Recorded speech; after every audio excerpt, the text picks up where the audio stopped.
มื้อนี้มาลุ้นมื้อนี้เลขออกได้มื้อนี้หวยลาวออกจุดธูปขอเลขก่อน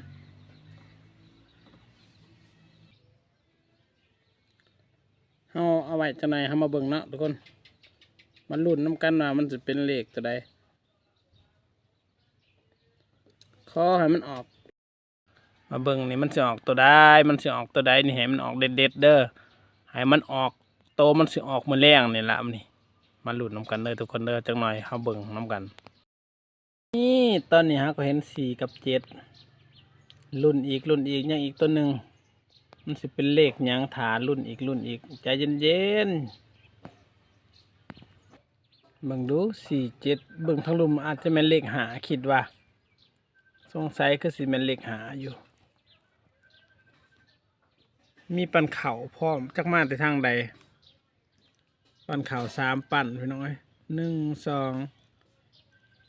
3นี่เบิ่งดูมันสิเป็นเลขหยังเอาเบิ่งนำกัน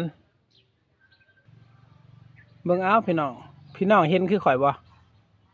ถ้าเห็นคือข่อยก็ซื้อคือกันกับข่อยเด้อมันยังถือคือกันนี่ออกคักออกแน่เลย4 7 5ปาดโตเบิ่งคักโอเคทุกคนมื้อแรงซื้อ8:30ฮู้จักว่ามันสิออกตัวใดโอเค